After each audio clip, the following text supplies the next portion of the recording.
최근 민주당이 조희대 대법원장 본인도 아닌 제3자 간 녹취록을 근거로 대한민국 사법부 수장을 몰아내려 하고 있습니다. 이른바 이재명 재판 기획설이라는 명목입니다.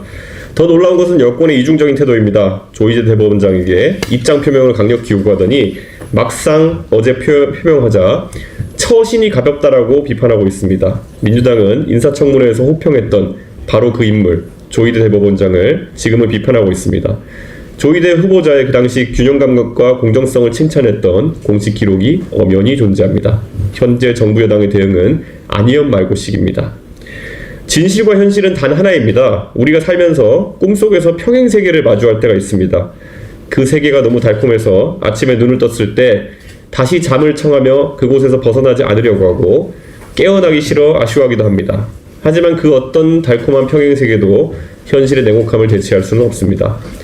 집권 여당이 아무리 꿈속의 대한세계에서 헤맨다 하더라도 7시에는 깨어나고 8시에는 지하철 타면서 김어준의 뉴스공장을 보겠지만 9시에는 출근해서 현실의 일을 마주해야 합니다.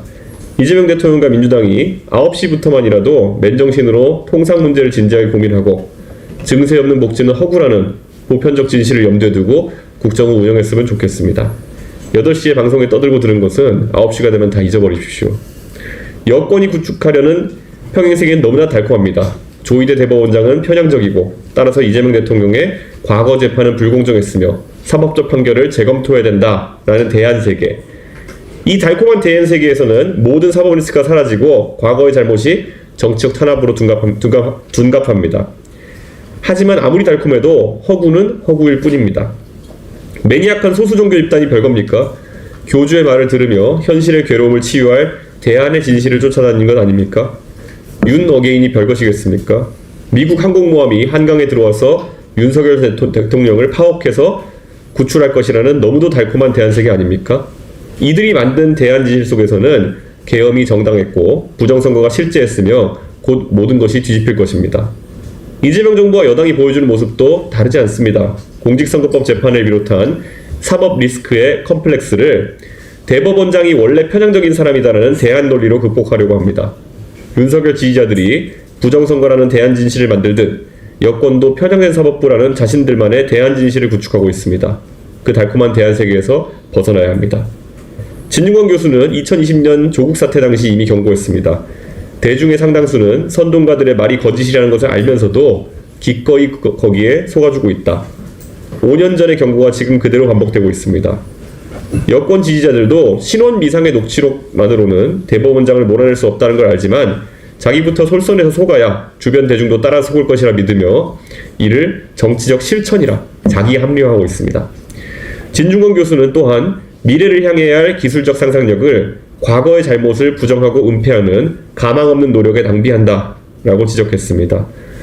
5년이 지난 지금도 코스피 5천, 통상협상, 민생경제 같은 미래과제에 투입돼야 할 자원들이 이미 확정돼 가는 과거 재판 결과를 번복하려는 불가능한 시도에 소모되고 있습니다.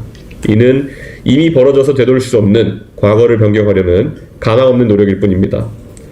문재인 정부는 정치를 콜로세움의 겸수장처럼 만들면 대중이 피를 보며 열광할 것이고 때맞춰 재난지원금이라는 빵을 뿌리면 지지를 받을 것이라 믿었습니다.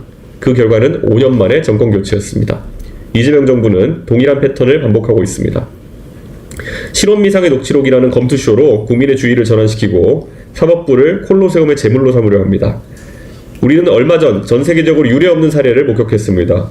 부정선거를 주장했던 지도자는 많았지만 스스로 대통령 선거에 이기고도 0.7% 차이로 이겼으니 이것은 부정선거다 라고 믿다가 계엄을 선포하고 결국 감옥에 간 지도자는 윤석열 전 대통령이 전무후무할 것입니다. 그 역시 자신만의 대안진실 속에 갇혀 현실을 부정하다가 파멸했습니다.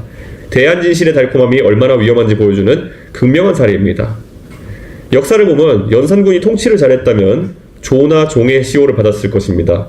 그러나 왕이 되기 전에 자신의 치부를 감추고 어머니의 복수를 위해 사화를 일으키다가 권력을 상실했기에 군이라는 시호로 기록되었습니다. 이재명 대통령도 선택해야 합니다. 미래를 바라보며 코스피 5천을 만들고 통상협상에 성공해서 위대한 지도자로 기록될 것인지 아니면 지금처럼 과거 사법 리스크에만 몰두하다 실패한 권력자로 기억될 것인지. 개혁신당은 명확히 말씀드립니다. 정부 여당이 자신들만의 대안 세계를 만들어 그 안에서 독단적인 개몽령을 내리는 시도를 단호히 거부합니다.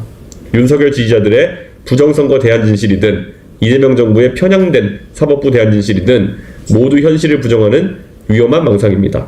유튜브의 음모론이 진실이 되고 제3자 간 녹취록이 헌법을 능가하는 그런 평행세계는 대한민국이 아닙니다. 국민은 여권이 만든 대한세계의 신민이 아니라 현실을 직시한 주권자입니다. 대한민국 정치는 콜로세움이 아니고 국민은 빵과 서커스로 현혹될 만큼 어리석지 않습니다. 유튜브의 음모론으로 대법원장을 몰아내려는 이 시도를 즉각 중단하십시오.